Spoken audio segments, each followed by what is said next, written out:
Hello guys, welcome to ఈ cinema. 2 hours 8 minutes run టైమ్తో ఉన్న super hero action comedy film అయిన dead pool and Wolverine ని చూడటం జరిగింది. ఎప్పుడో 2018లో వచ్చిన డెడ్ పూల్ 2కి సీక్వెల్ గా 6 years తర్వాత వల్వరిన్ ని తీసుకొని ఈ సినిమాతో వచ్చారు. అసలు ఒకప్పుడు మార్వెల్ నుంచి మూవీ అంటే మామూలుగా ఉండేది కాదు కదా. బట్ కొన్ని ఇయర్స్ గా ఆ రేంజ్ సినిమాలు రావట్లేదు.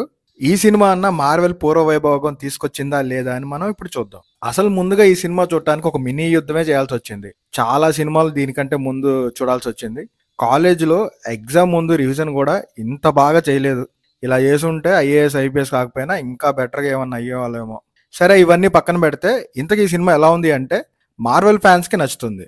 ఎందుకంటే ప్రీవియస్ మూవీస్ అండ్ సిరీస్లో రిఫరెన్సెస్ చాలా వాడారు కాబట్టి ఎగ్జైట్ అవుతారు. జనరల్ ఆడియన్స్కి మాత్రం అంత అనిపించకపోవచ్చు.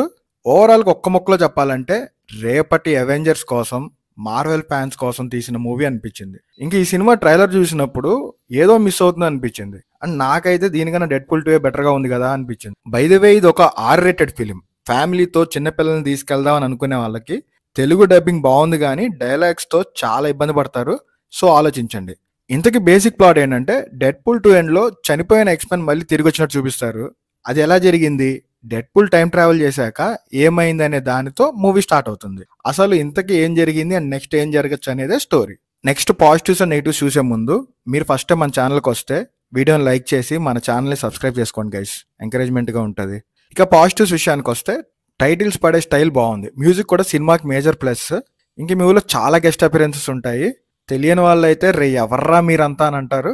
నేనైతే డెడ్ పూల్గా చేసిన రియాన్ రెనాల్డ్స్ అండ్ వల్వరిన్గా చేసిన హ్యూ జాక్మన్ మధ్య వచ్చే ఫన్నీ సీన్స్ని బాగా ఎంజాయ్ చేశాను. మొన్న రీసెంట్గా ఒక మూవీకి వెళ్ళినప్పుడు 3Dతో ఇబ్బంది పడ్డా, అందుకే ఈ మూవీని 2Dలో చూశాను. ఇక ఈ మూవీలో ఇంకా నచ్చనివి ఏమైనా ఉన్నాయంటే మూవీ కొంచెం అక్కడక్కడ స్లోగా ఉంది అండ్ ఎమోషన్స్ అంతగా వర్కౌట్ అవ్వలేదు. ఫ్రాంచైజ్ మూవీస్లో ఇంట్రడక్షన్ మూవీ లాగా ఉంది. అలా ఉంటే సినిమా ఎలా ఉంటుంది, సెటప్ చేయడానికి కొంచెం స్లోగా ఉంటుంది కదా, అలానే ఉంది సినిమా కూడా. ఫైనల్గా ఒక్క ముక్కలో మళ్ళీ చెప్పాలంటే రేపటి అవెంజర్స్ కోసం, మార్వెల్ ఫ్యాన్స్ కోసం తీసిన మూవీలా అనిపించింది. ఈ సినిమా రేటింగ్ వచ్చేసి 60/100. ఇది మన ఈ సినిమా వ్యూ రివ్యూ. మీకు వీడియో నచ్చితే లైక్ చేసి మన ఛానల్ని సబ్స్క్రైబ్ చేసుకోండి. Thank you. మీ ఈ సినిమా.